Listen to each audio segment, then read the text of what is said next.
Hər kəsə salam. Bu gün sizlərə əslində çox zaman danışdığım ketojenik diyet haqqında ətraflı məlumat və bir valideynimizlə birlikdə ketojenik diyeti uygulama necədir? Ailələr bu diyeti edərkən hansı çətinlikləri yaşayır?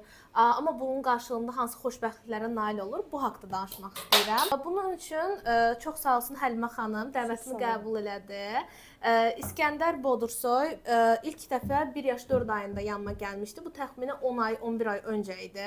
İskəndərdə Best sendromu var və nevroloqun məsləhəti ilə bir neçə dəfə dərmanlar və dozlar dəyişsə belə, yenə də epileptik tutmalarda şiddətində və dərəcəsində, yəni görülmə sıxlığında bir azalma olmadığı üçün ketojenik diyetə başladıq. Sonrasını gəlin birlikdə danışaq. Salam Həlimə xanım. Salam, xoş gəldin. Çox sağ ol, xoş gəldin. Xoş gəldin. İskəndərdə yəni gözlə görüləcək qədər fərq var. Allah razı olsun. Yəni ilk başlarda düzdür, diyetə başlayanda çətinliklərimiz var idi. Yəni siz də bilirsiniz. İskəndər tez öyrəşdi diyetəyə. Çünki İskəndər sevdiyi yeməklər idi, suplar falanlar. Amma getdikcə ağız dadı öyrəşdikcə daha da yaxşı yeməyə başladı. Hardasa bir 5-ci ayında artıq ketonu yarandı İskəndər. Ona qədər ketozisdə idi, o yoldaydı. Yaranandan sonra İskəndərdə, yəni heç yaranmamışdı öncə də yeyirdi, harasa bir 3-4 ay mı səbr elədi, biz tam diyetaya uyduq.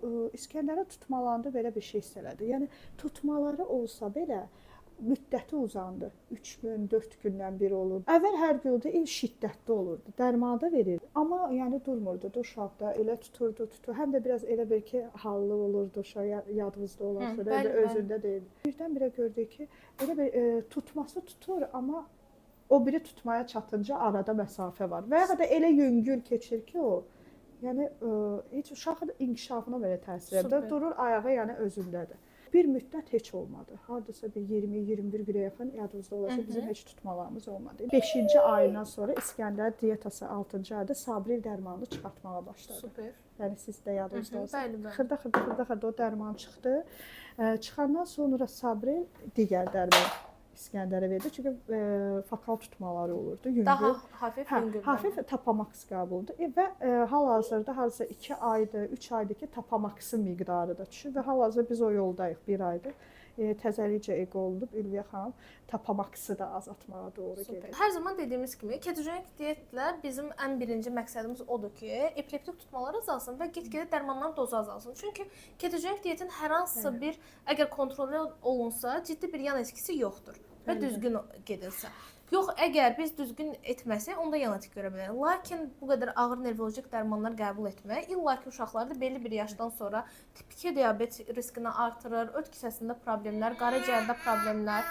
Bunların hamısı olur. Şiddətinin azalması, yəni bu gözlə görüləcək qədərdir. Yəni onu valideyn ancaq hiss edir. İskəndər öncədən də fizioterapiya və ergoterapiya, fizioterapiya hər bir şey hamısına gedirdi. Amma onlardan yaxşı bir nəticə görə bilmirdi. Çünki tutmaları çox idi. Sizə demək olar ki, heç bir sağlam uşaqdan geri qalmır. Yeriməyə öz yerində, algılamağı.